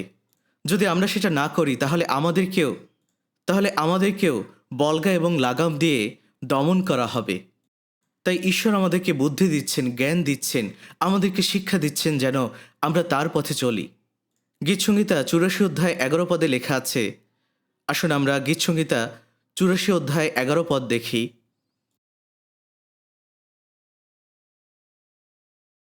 গীতসংহিতা ৮৪ অধ্যায় ১১ পদ। ১১ পদ আমরা একসাথে পড়ি। কারণ সদাপ্রভু ঈশ্বর সূর্য ও ঢাল, সদাপ্রভু অনুগ্রহ ও প্রতাপ প্রদান করেন। যাহারা সিদ্ধতায় চলে তিনি তাহাদের মঙ্গল করিতে অস্বীকার করিবেন না। এই বাক্যে বলা হয়েছে যে সদাপ্রভু সত্যি সূর্য ও ঢালের মতো। যারা তার সিদ্ধতায় চলে তিনি তাদের মঙ্গল করতে কখনো অস্বীকার করবেন না। যে ব্যক্তিরা সিদ্ধতায় চলে অর্থাৎ যারা ঈশ্বরের ইচ্ছায় জীবনযাপন করে, এটাই হলো সিদ্ধতায় জীবনযাপন করা, যেটা তিনি নির্দেশনা দিয়েছিলেন, যেটা তার পথ। আর সেই পথে যে চলে তার মঙ্গল করতে তিনি কখনো অস্বীকার করবেন না। তিনি তাদেরকে সমস্ত মঙ্গল কিছু দিবেন। আমরা পরিত্রাণ পেয়েছি, আমরা ঈশ্বর সন্তান হয়েছি। ঈশ্বর সদাপ্রভু স্বর্গ এবং পৃথিবী সৃষ্টি করেছিলেন।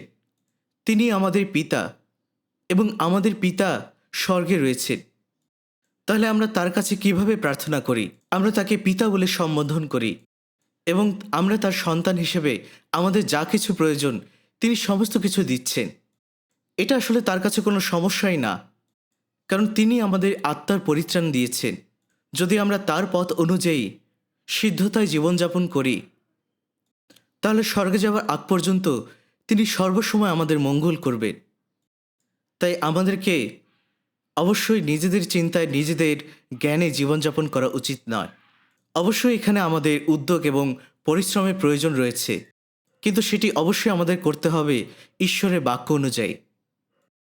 যতক্ষণ আমরা ঈশ্বরের চোখে যা উত্তম সেই কাজগুলো করছি ততক্ষণ তিনি আমাদেরকে যত্ন নিচ্ছেন এবং তিনি আমাদের জন্য সমস্ত উত্তম কিছু দেবেন।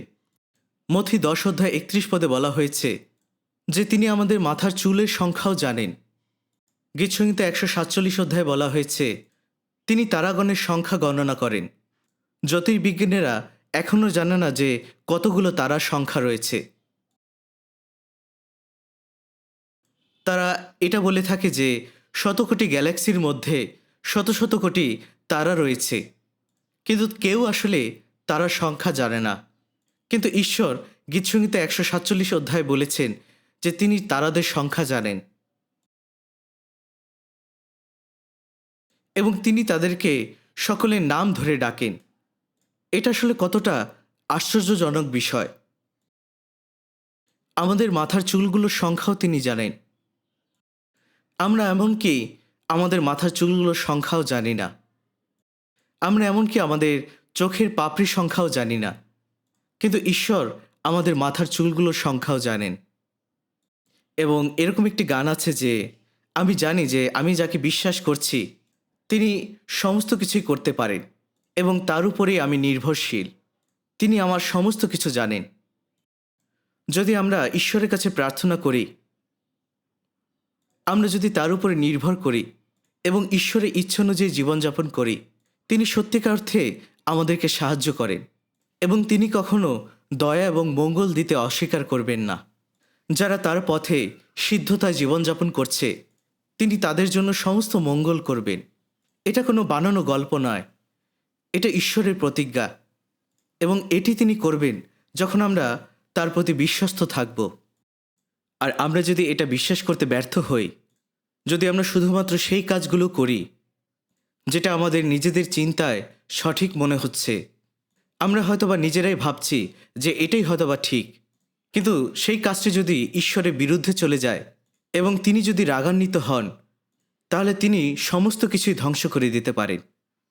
তিনি সবসময় আমাদেরকে দেখছেন যে আমরা কি তার ইচ্ছে অনুসারে জীবনযাপন করছি কিনা, নাকি আমরা নিজেদের চিন্তায় জীবনযাপন করছি। জগতের লোকেরা নিজেদের চিন্তায় জীবনযাপন করছে কারণ তারা তার সন্তান নয়, আর এই কারণে তিনি তাদের কিছুই বলবেন না। এই কারণে ইয়োব 21 অধ্যায় বলা হয়েছে যে কেন পাপী লোকেরা, মন্দ লোকেরা অনেক দিন বেঁচে থাকে এবং বৃদ্ধ হয়। যদিও তারা অনেক বিত্ততায় তাদের জীবন কাটিয়েছিল, কিন্তু মৃত্যুর পরে তারা এক নিমিষেই পাতালে চলে যায়। তাই ঈশ্বর তাদেরকে সেই মতো জীবনযাপন করার অনুমতি দিয়েছেন যে ঠিক আছে, তারা ভোজন করুক, পান করুক, আনন্দ ফুর্তি করুক, কিন্তু এরপরেই, মৃত্যুর পরেই তাদের জন্য অনন্তকালীন নরক রয়েছে। তাই ঈশ্বর এটা অনুমোদন দিয়েছেন যে তারা এই পৃথিবীতে যা খুশি তাই করতে পারে, কিন্তু যখনই তারা কবরে যাবে ঠিক তখনই তারা নরকে চলে যাবে। আপনাকে অবশ্যই ইয়োব 21 অধ্যায়টি পড়া উচিত এবং এই ধরনের আরও অনেক অধ্যায় রয়েছে, অনেক বাক্য রয়েছে। এই জগতের লোকেরা তারা তাদের নিজেদের চিন্তা এবং নিজেদের বুদ্ধিমত্তায় তারা সফল হচ্ছে, তারা শক্তি পাচ্ছে এবং তারা ধনবান হচ্ছে, কিন্তু আমরা কখনো এই বিষয়গুলোর জন্য ঈর্ষান্বিত হব না, কারণ ঈশ্বর তাদের বিচার করবেন। কিন্তু ঈশ্বর চান না যে তার সন্তানেরা এই জগতের লোকদের মতো হয়ে যাক। যদি তিনি যে পথে শিক্ষা দিয়েছেন সেই পথে না চলেন, তাহলে তিনি আপনাকে শাসন করবেন, এবং যদি আপনি তাকে অনুসরণ না করেন তাহলে তিনি আপনাকে তুলে নেবেন। কারণ কাউকে কাউকে এভাবে মৃত্যুর মধ্য দিয়ে শাস্তি দেওয়া হয়। আপনি কি জানেন যে যারা সত্যিকার অর্থে পরিত্রাণ পেয়েছে তারা আর কখনো নরকে যাবে না, এবং ঈশ্বর তাদের উপরে কর্তৃত্ব করেন, কারণ তারা তার সন্তান।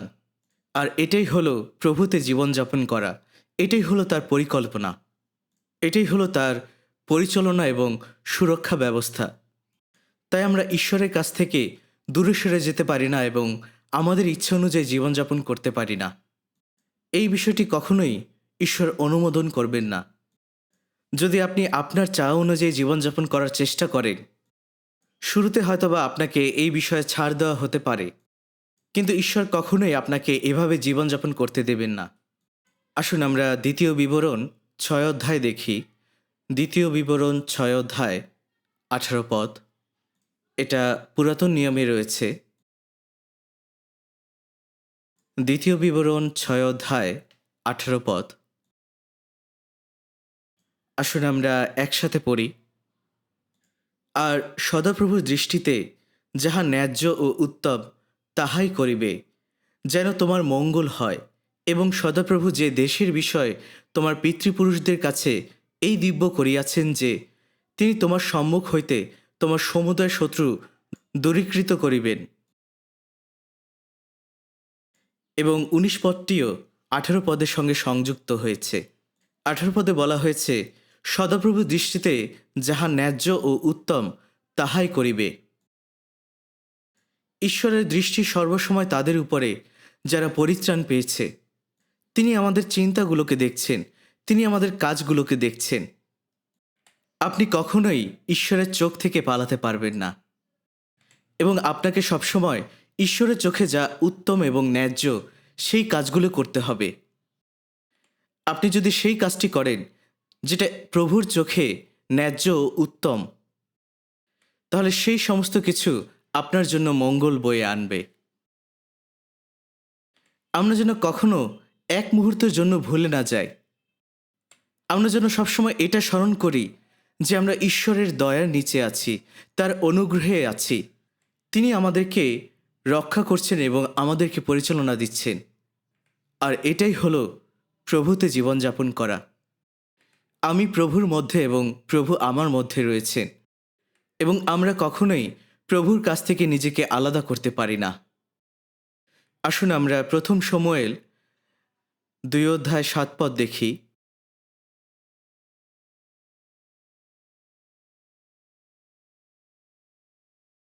প্রথম শমূয়েল 2:7।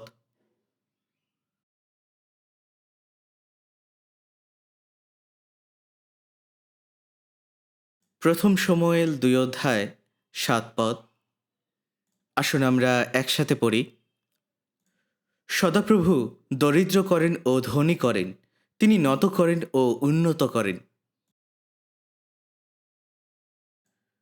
ঈশ্বর সদাপ্রভুই ধনী করতে পারেন এবং দরিদ্র করতে পারেন, এবং আমরা দরিদ্র হয়েছি এই কারণে আমরা ঈশ্বরকে এটা বলতে পারি না যে কেন ঈশ্বর, কেন তুমি আমাকে দরিদ্র করেছ, তোমার আমাকে আরও ভালো ভালো কিছু দেওয়া উচিত।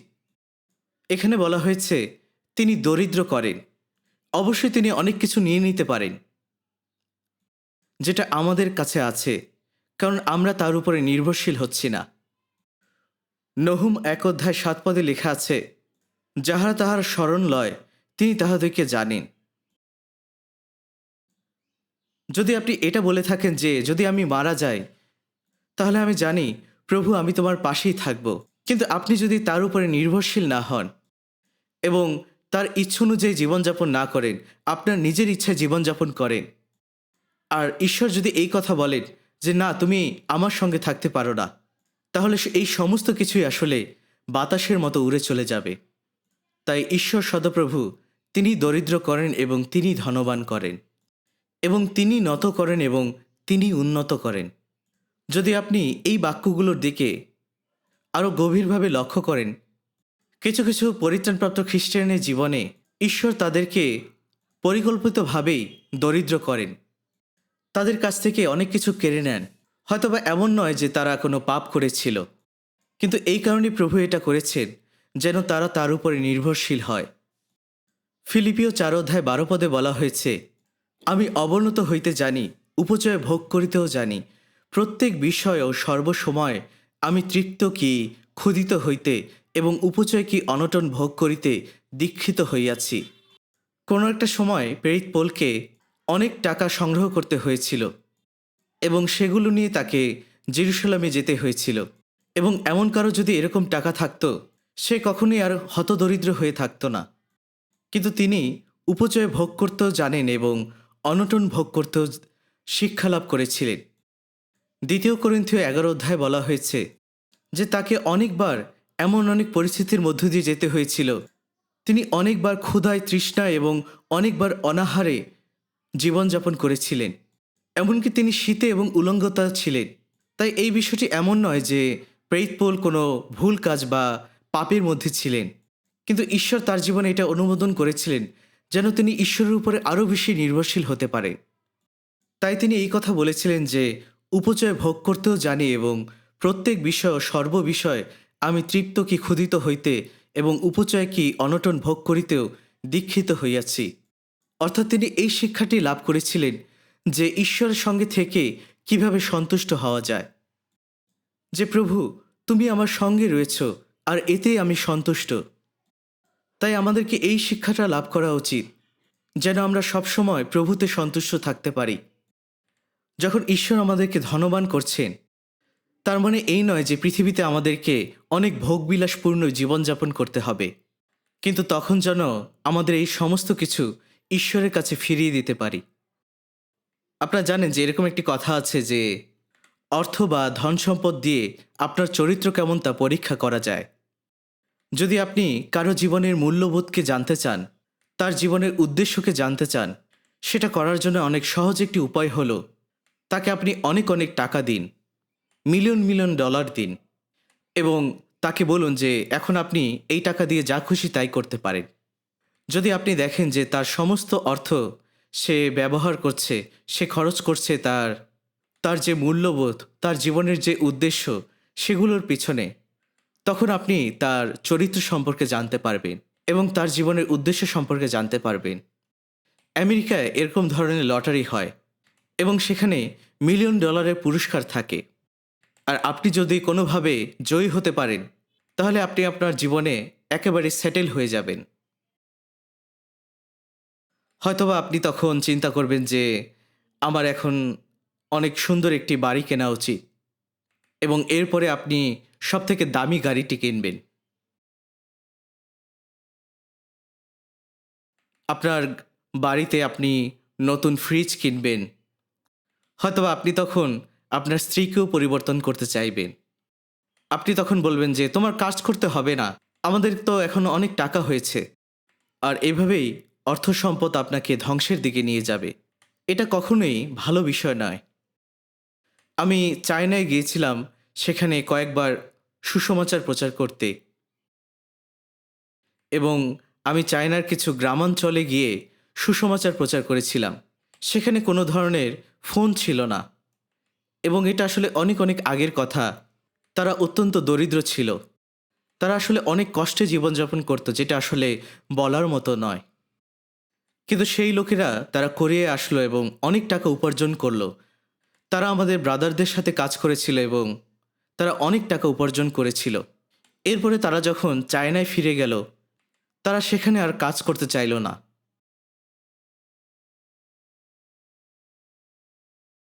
তারা তখন টাই পরছে এবং সেখানে তারা ঘুরে বেড়াচ্ছে, যেন মনে হচ্ছে তারা চায়নায় অনেক বড় কিছু হয়ে গিয়েছে। কিন্তু আপনি যত টাকা উপার্জন করেন না কেন, যদি আপনি কাজ না করেন সেক্ষেত্রে তাহলে কি হতে পারে? তাদের তখন সব টাকা শেষ হয়ে গেল।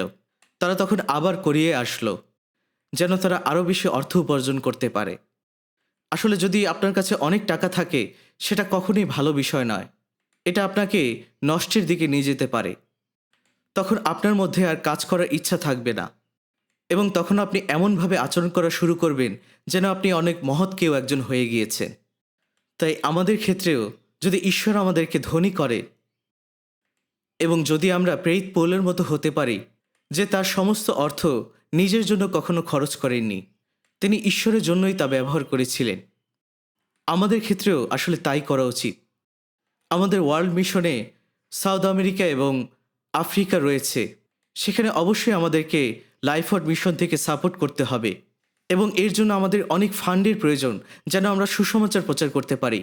আমাদেরকে আফ্রিকা এবং চিলিতে রিট্রিট সেন্টার করতে হবে আর এর জন্য আমাদের চার্চ বিল্ডিং তৈরি করতে হবে এবং আমাদের যারা প্রচারক রয়েছেন তাদেরকেও সাহায্য করতে হবে এবং যে অফিস আমাদের রয়েছে, যেটা আমাদের সিওল চার্চে ওয়ার্ল্ড মিশনের জন্য রয়েছে, সেই মিশন সেন্টার অর্থাৎ ওয়ার্ল্ড মিশনের জন্য আমাদের ফান্ডিং এবং অফারিংয়ের প্রয়োজন এবং এই বছরে ফান্ডিংয়ের অফারিং এসেছিল প্রায় $12.4 মিলিয়ন।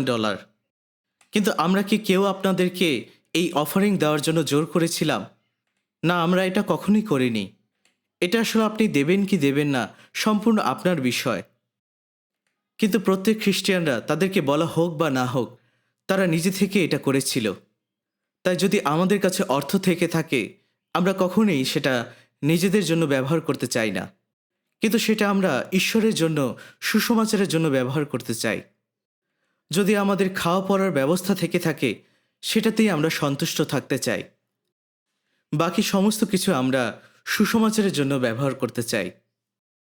একটি ঘটনা অনেক বছর আগে ঘটেছিল। একটি দ্বীপে একটি চার্চ ছিল এবং সেখানে একজন সিস্টার ছিল।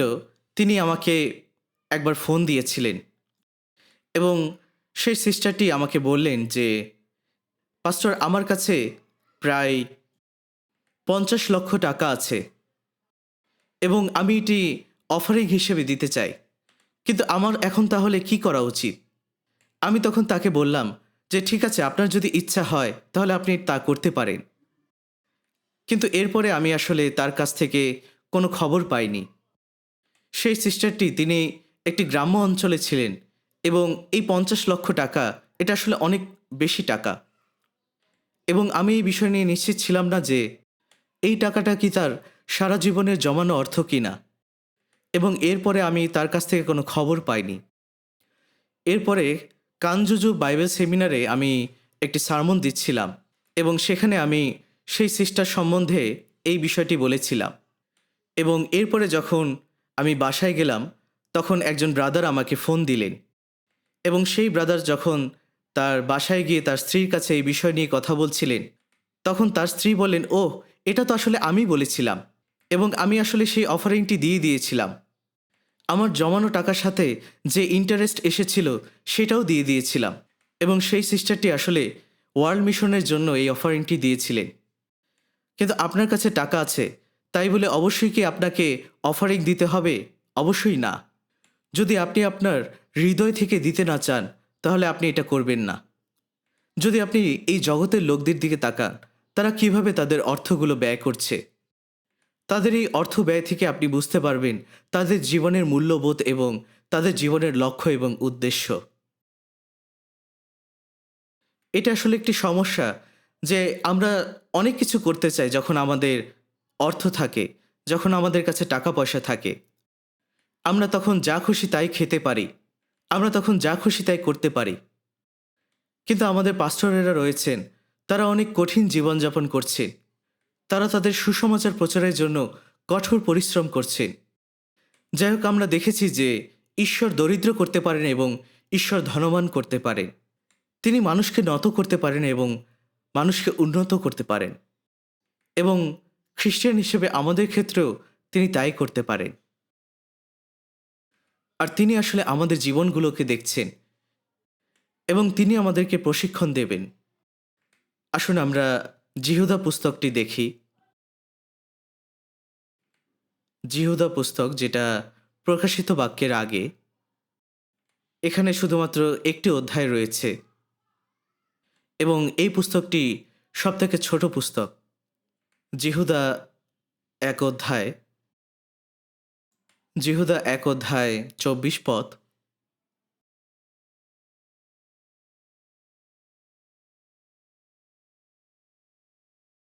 আসুন আমরা একসাথে পড়ি। আর যিনি তোমাদিওকে উছট খাওয়া হইতে রক্ষা করিতে এবং আপন প্রতাপের সাক্ষাতে নির্দোষ অবস্থায় সানন্দে উপস্থিত করিতে পারেন, যিনি একমাত্র ঈশ্বর, আমাদের ত্রাণকর্তা, আমাদের প্রভু যীশু খ্রিস্ট দ্বারা তাহারই প্রতাপ, মহিমা, পরাক্রম ও কর্তৃত্ব হোক সকল যুগের পূর্বাবধি আর এখন এবং সমস্ত যুগ পর্যায়ে হোক। আমিন। আমাদেরকে এটা বুঝতে হবে যে ঈশ্বর আমাদেরকে সবসময় ধরে রেখেছেন। যারা আমরা পরিত্রাণ পেয়েছি, আমরা ঈশ্বরের সন্তান হয়েছি। বাবা মায়েরা কি কখনো তার সন্তানদের প্রতি অবহেলা করতে পারে? না, তারা এটা কখনোই করবে না। তারা সবসময় তার সন্তানদের খেয়াল করবে, তাদেরকে চেষ্টা করবে সব থেকে ভালো স্কুলে দেওয়ার। তারা তাদের সন্তানদের জন্য সমস্ত সময় পরিশ্রম করবেন যেন তারা জীবনে উন্নতি করতে পারে। ঈশ্বর আমাদের জন্য এর থেকেও অনেক অনেক বেশি পরিমাণে খেয়াল করেন। এখানে বলা হয়েছে, আর যিনি তোমাদিওকে উচট খাওয়া হইতে রক্ষা করিতে, অর্থাৎ আমরা যেন কখনো পড়ে না যাই, তিনি সেই বিষয়ে খেয়াল করছেন। তিনি আমাদেরকে রক্ষা করছেন এবং আমরা যেন তার প্রতাপের সম্মুখে নির্দোষ বলে গণ্য হই। তিনি যেন আমাদেরকে নিখুঁত অবস্থায় নিজের মহিমার সামনে আনন্দের সঙ্গে উপস্থিত করতে পারেন। এই কারণে তিনি আমাদেরকে পরিত্রাণ করেছিলেন, যেন আমরা তার স্বর্গরাজ্যে প্রবেশ করতে পারি এবং তার সম্মুখে আমরা নির্দোষ বলে গণ্য হতে পারি, যেন তিনি আমাদেরকে সানন্দে গ্রহণ করতে পারেন। আর যতদিন না আমরা তার স্বর্গরাজ্যে প্রবেশ করছি, তিনি আমাদেরকে প্রতিনিয়ত রক্ষা করছেন, আমাদেরকে ধরে রেখেছেন এবং আমাদেরকে পরিচালনা দান করছেন। আসুন আমরা আরেকটি পদ দেখতে চাই। ঠিক জিহুদা পুস্তকের পূর্বে ৩ যোহন ২ অধ্যায়, এই পুস্তকেও আসলে একটি মাত্র অধ্যায় আছে, তাই ২ পদটি আমরা পড়ব। আমি পড়ছি। প্রিয়তম, প্রার্থনা করি যেমন তোমার প্রাণ কুশল প্রাপ্ত, সর্ববিষয়ে তুমি তেমনই কুশল প্রাপ্ত ও সুস্থ থাকো। এই পুস্তকটি যিনি লিখেছিলেন তিনি হলেন প্রেরিত যোহন, যিনি যিশুর শিষ্য। এবং যদি আমরা ১ অধ্যায়ে ১ পদটি দেখি, সেখানে বলা হয়েছে, এই প্রাচীন প্রিয়তম গায়ের সমীপে। অর্থাৎ এখানে প্রাচীনকে উদ্দেশ্য করে বলা হয়েছে, যিনি মণ্ডলীতে শিক্ষা দিয়ে থাকেন। তাই মণ্ডলীতে প্রাচীনরা হলেন যারা শিক্ষা দিয়ে থাকেন এবং বিভিন্ন ধরনের দায়িত্বে রয়েছেন, এবং সেই প্রাচীন হলেন প্রিয়তম গায়ের। আর বাইবেলে খুব কম লোকের নামই গায়ের হিসেবে রয়েছে। একজন ছিলেন যিনি ব্রাদার সিস্টারদের যত্ন নিয়েছিলেন এবং তাদেরকে খাইয়েছিলেন, এবং আরেকজন ছিলেন যিনি সুসমাচার প্রচারের জন্য অনেক অনেক পরিশ্রম করেছিলেন। যদিও অল্প সংখ্যক গায়ের কথা বলা হয়েছে, কিন্তু তারা আসলে অত্যন্ত গুরুত্বপূর্ণ ব্যক্তি ছিলেন। আসলে মূলত ৩ জন ব্যক্তির নাম গায়ের ছিল, কিন্তু এখানে আসলে আমরা নিশ্চিত নই যে কোন গায়ের কথা এখানে বলা হয়েছে। কিন্তু তারা প্রত্যেকেই আসলে আদর্শবান খ্রিস্টিয়ান জীবনযাপন করেছিলেন। এবং প্রথম পদে বলা হয়েছে, এই প্রাচীন প্রিয়তম গায়ের সমীপে যাহাকে আমি সত্যে প্রেম করি। এবং ২ পদেও প্রিয়তম শব্দটি ব্যবহার করা হয়েছে, অর্থাৎ এখানে ৩ বার প্রেমের শব্দটি উচ্চারিত হয়েছে। এবং এই প্রাচীন ব্যক্তিটির নাম ছিল গায়ের, এবং তিনি অত্যন্ত উত্তম খ্রিস্টিয়ান জীবন যাপন করেছিলেন। তাই প্রেরিত যোহন তাকে অনেক বেশি ভালোবাসতেন। তিনি বলছেন, প্রিয়তম, প্রার্থনা করি যেমন তোমার প্রাণ কুশল প্রাপ্ত, সর্ববিষয়ে তুমি তেমনই কুশল প্রাপ্ত ও সুস্থ থাকো। আসলে প্রাণ কুশল প্রাপ্ত হওয়ার অর্থ কী?